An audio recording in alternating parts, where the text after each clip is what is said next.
Hi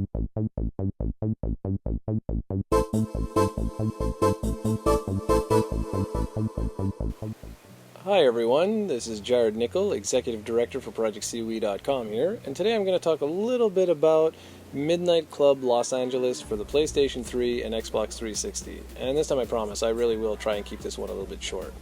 And part of the reason for that is because, well, there really isn't too much to talk about. The game's kind of straightforward, doesn't really feature too much of a storyline. Speaking of the storyline, here's basically the gist of the game. You're a character who's just moving into Los Angeles, trying to earn some extra dough and make a name for himself by participating in illegal street races. I mean, there's a little bit more of an intricate storyline than just that, but that's, like I said, that's pretty much the gist of it. So basically, here's the way it works. As you progress in the game by taking on, pretty basic fair races, you'll eventually start to meet new and unlock more interesting characters who will have more advanced races for you. This is all done through a GPS map system that looks stunning but doesn't quite work as well as it should. And the reason for that is, as you're participating in different races and you happen to activate your GPS map, it's kind of hard to always spot the the shortest route or the best route to go from one point of a race to another point. But I'm sort of jumping all over the place here, so let's get back to basics. So basically, once you meet these people, all right, you simply flash your headlights and bam, you're taken into the start of a race. Now, you don't get out of your vehicle like in Grand Theft Auto, even though you might think that the gameplay is actually a lot like Grand Theft Auto.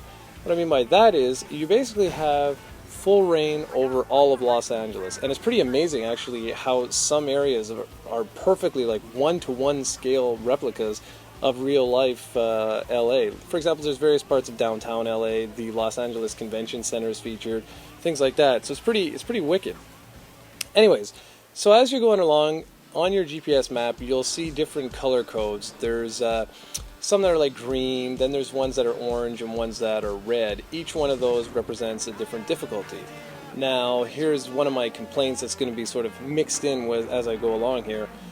Even if you take, say, a green-colored race, it doesn't necessarily mean that it's going to be easy, even though it's supposed to be. And why that is because the AI in this game is unrelentless. Now, I am not particularly amazing at these sorts of games, and in fact, I'm pretty well the wrong COE member to be doing this review, but that's irrelevant. I can always, spot a quality product out there when I see one. Anyways, as you partake in these races, it's just insane to see what your opponents, your AI opponents, will do to you. They're going to destroy you.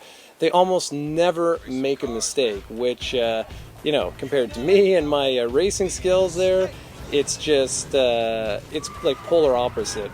So what this ends up meaning is that as you race, say, through incoming traffic on freeways and, everything like that, you will see the computer, swerve out of incoming traffic and just, make these weird, bizarre turns, and then you realize, oh, well, that's why there's like a shortcut there, and you're just sort of just left in the dust. What this, ends up happening is you basically have to restart races fairly consistently as you progress.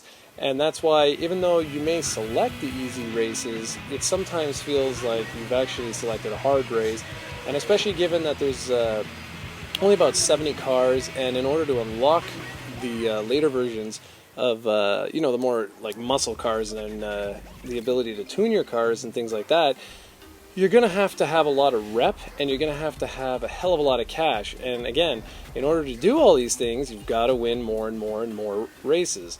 So because of the difficulty, it can feel a little bit problematic at times, especially if you're not particularly good at these sorts of games. You're going to be spending a hell of a lot of time just, redoing races, trying to come in first place so that you can get the greatest amount of rep and the greatest amount of money.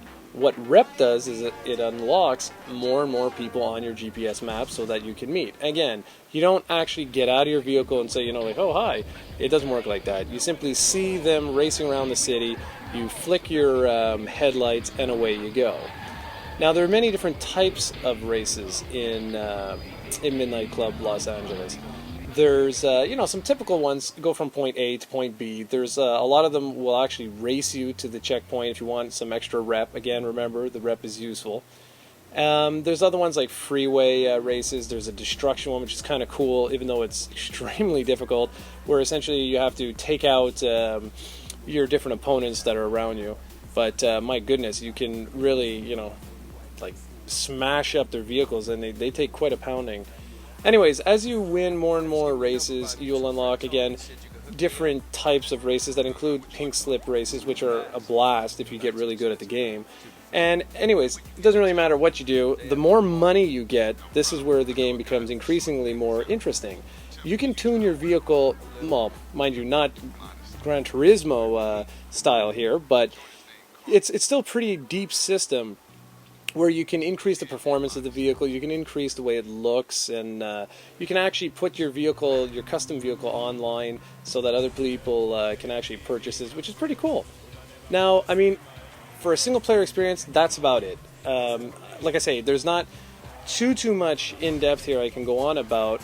I was a little disappointed with, like I said, with the AI. It's a little bit fierce. Now I know a lot of you listening are like, you're just a baby, and that might actually be. But the truth of the matter is, it should be a little easier on you, and maybe not even easier on you, but it would be nice to see the computer make a couple more mistakes every now and then. One final thing I guess I should mention is about the police.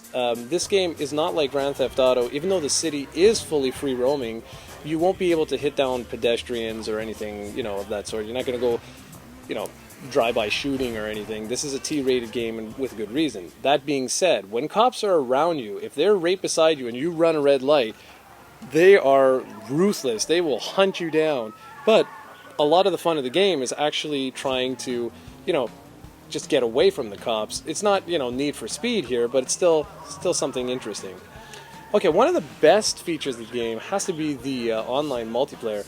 It's a true blast to play with friends, and that sort of, perfect AI system just isn't there in online games, and there's a whole bunch that you can do. You're actually surprised. It actually supports up to 16 players. Now, you can always go on projectseaweed.com for the full written review, which will go into a lot of details on more of the specifics with the game. Anyways, audio-visual package, gotta say, pretty impressive stuff. I mean, there isn't that many cars in the games, but I thought they animated quite well. I thought the city looked, pretty spectacular. It can be a little dark at night. I find that as you're trying to traverse, especially at the really high speeds, as you're trying to traverse all the ins and outs of all the different streets and alleys and things like that, it can be kind of hard to tell where you're going. I already mentioned about the mapping system, saying it may look stunning, it just doesn't operate, I find, as accurate as it could.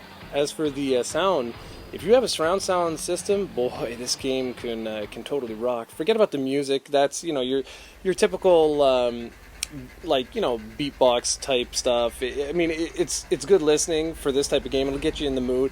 But for me, just mute that and rev up the engines. Man, these engines sounds are pretty spectacular stuff. I've got a 7.1 surround sound system here where I test my games on.